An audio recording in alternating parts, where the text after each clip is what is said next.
Herkese merhaba, kanala hoş geldiniz. Biliyorum bir süredir yoktum ama çok güzel bir video ile geri döndüm. Sizlerle beraber bu görmüş olduğunuz uzun cüzdanı yapacağız. Çıt çıtlı bir açılıp kapanan mekanizmamız var, kartlık bölmelerimiz var, para veya belge koyabileceğiniz bir alan var. Aynı şekilde telefonunuzu veya yine kartlar, belgeler koyabileceğiniz bir alanı var ve bu şekilde kapatıyoruz. Ve ilk defa sizlere açıklama kısmında görebileceğiniz şekilde bir kalıp bıraktım. Bu cüzdanın kalıbını. Videoda göreceğinizden bir tık farklı olacak kalıp. Çünkü düzenlemeler yaptım. Nereden kesmelisiniz, referansı nereden almalısınız diye. Orada çizgilerin üstünde detaylı bir şekilde bunu yazdım zaten. Umarım işinize yarar ve sizler de yaparsınız. Eğer video sonunda yapmaya karar verirseniz ve yaptığınız cüzdanı Instagram'da paylaşacak olursanız beni de etiketlerseniz çok sevinirim. Şimdiden iyi eğlenceler. Video sonunda görüşürüz. Sizlere daha net bir kalıp sunabilmek için Illustrator'da kesim alanlarını da çizdim. Bunları videoya resim olarak ekledim. Videonun ilerlerinde kalıpların dışına alanlar çizdiğimi göreceksiniz. Bunlar sizin için daha kolay olsun diye kalıp çizimlerinde Illustrator'da eklediğim kırmızı çizgiler. Sizler bu kırmızı çizgileri kesim çizgisi olarak kullanabilirsiniz.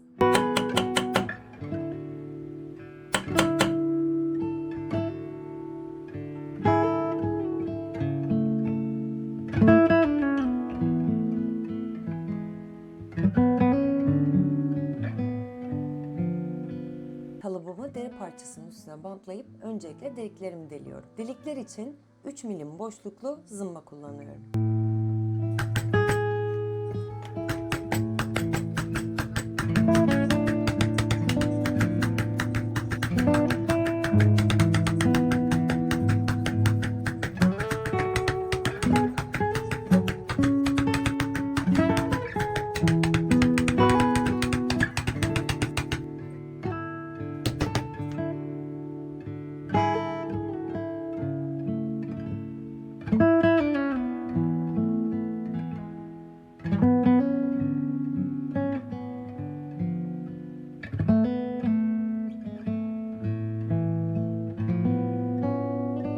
Kullandığım derinin kalınlığı yaklaşık 2,5 milim. Dikiş yapacağım alanların altını makineyle inceltiyorum. Bunu elde de yapabilirsiniz. Yaklaşık yarısı kadar incelecek şekilde bir incelik sağlıyorum. Dış parçamız olacak derinin iç yüzeyine kenar parlatıcısı sürerek bu alanı parlatıyorum. Bu sayede son dikişlerimizi yaptığımızda derinin iç kısmı daha pürüzsüz ve güzel gözükecek.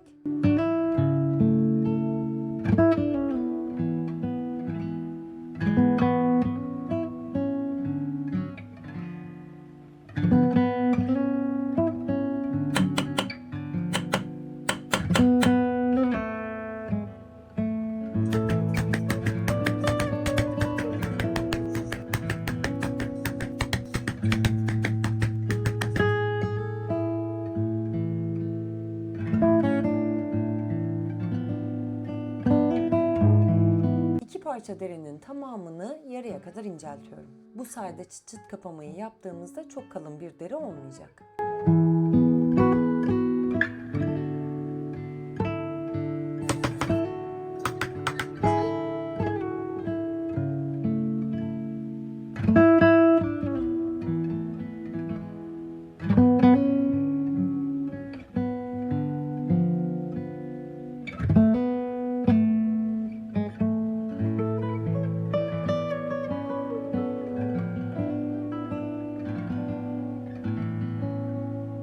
Çıt çıt kapama alanım için süngerden bir tane dolgu yapıyorum.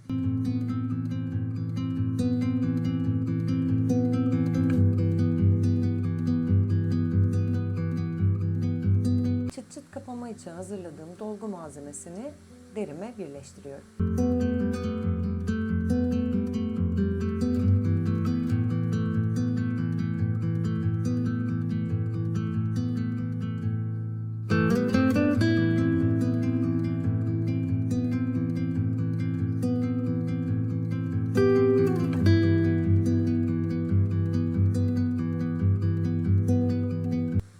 Dış kısmındaki deri için de su bazlı yapıştırıcımı sürüp biraz bekleyip birbirine yapıştırıyorum.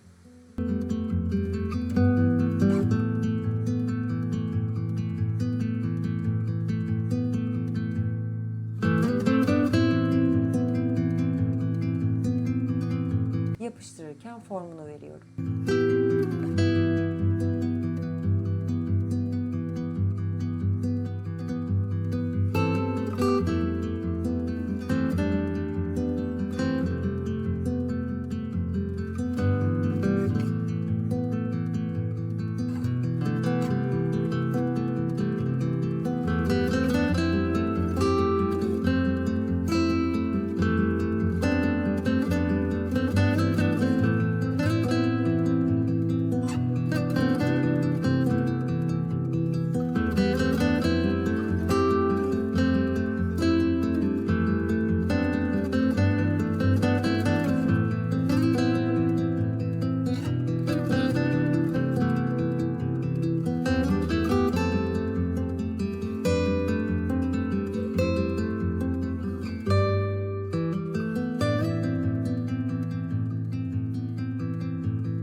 Çıt çıt kapama alanımın tamamından ve ceplerin üst kısımlarından mat ucu ile geçiyorum.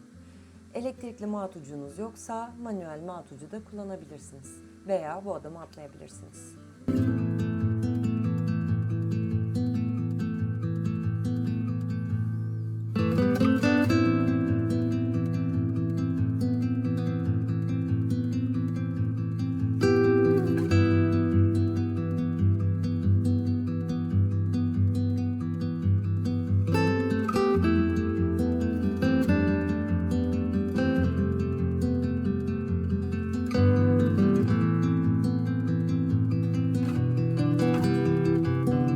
Sadece çıt çıt kapama için dolgu malzemesi ile bütün etrafından geçiyorum, kenarlarından.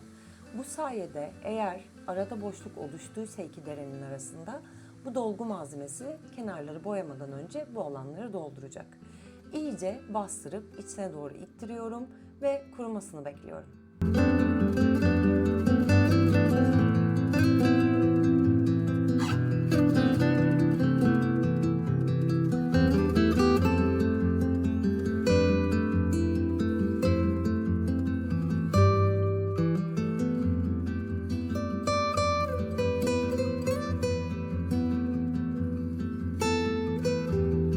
Malzemesi tamamen kuruduktan sonra 240'lık bir zımpara ile kenarları zımparalıyorum. Burada aralara giren dolgu malzemesini çıkarmamaya dikkat edin. O yüzden düz tutmaya çalışın zımparanızı. Varsa zımpara aparatı da kullanabilirsiniz.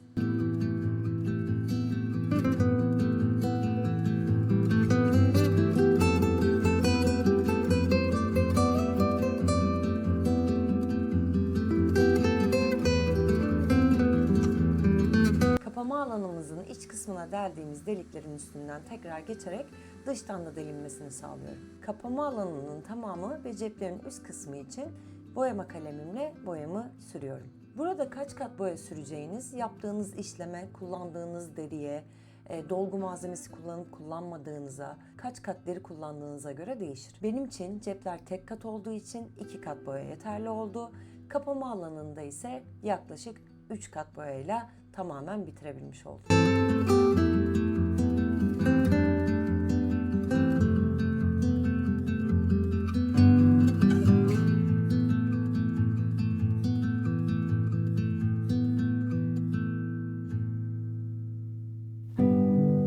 Kenar boyamalarını bitirip zımpara ile pürüzsüz hale getirdikten sonra kenar parlatma cilası sürüp şimşir yardımıyla kenarlarımı parlatıyorum.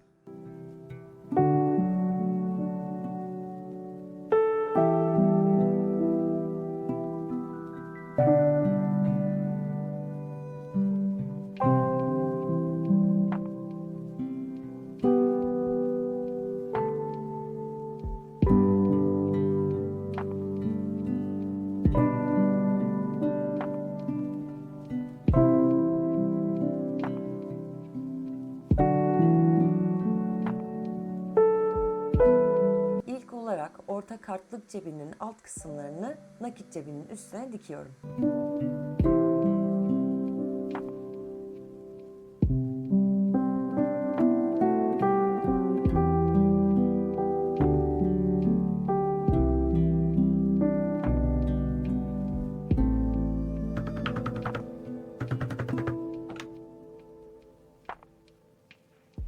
Orta kart cebi ve arka gövdenin üstüne en üst cebi ekleyerek ortada bulunan delikleri üst üste getirip dikiyorum. Kapamanın dikişlerini yapacağım. Fakat ana gövdeye denk gelecek yerleri dikmiyorum. Sadece dışta kalan kısımları birbirine dikiyorum. Daha sonra kalan boşluğu ana gövdeye birleştirmek için o dikişleri yapıyorum. Kartlık ceplerimin tamamını birbirine su bazlı yapıştırıcı ile yapıştırıp daha sonra ana gövdeye bu cepleri yapıştırıyorum.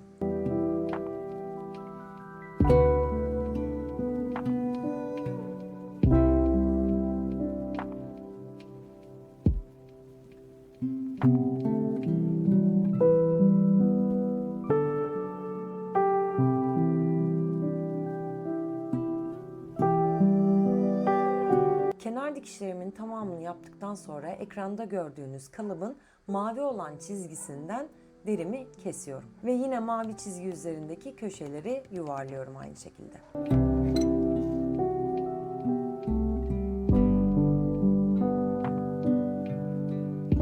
Kenarlarımız için şu ana kadar yaptığımız işlemlerin hepsini tekrarlıyorum. Önce havyayla izimi belli ediyorum. Daha sonra kenarları zımparalıyorum. Dolgu malzemesi kullanıyorum ve yaklaşık 5 kat boya kullanıyorum ve daha sonra parlatıyorum.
Kemik çubuk ile herhangi bir yapışkan alan varsa onları açmak için kenarlardan sert bir şekilde geçiyorum.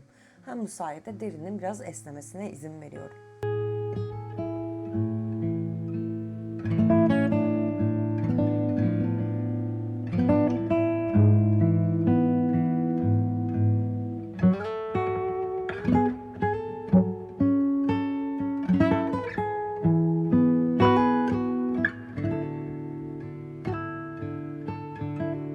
Son olarak atkılı fırçayla cüzdanımı iyice süpürüyorum ve herhangi bir toz tanesi kalmadığından emin olmak istiyorum.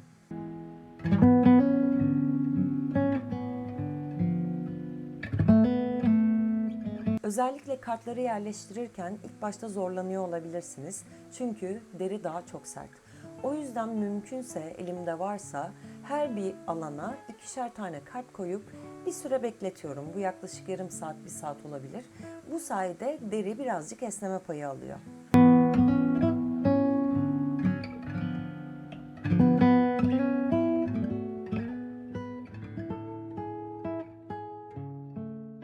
Umarım videoyu beğenmişsinizdir. Sizler için elimden geldiğince akıcı ve öğretici bir video yapmaya çalıştım. Bana destek olmak isterseniz abone olup, videoyu beğenip ve yorum yazarsanız çok sevinirim. Bir sonraki videoda görüşünceye dek kendinize iyi bakın. Hoşça kalın.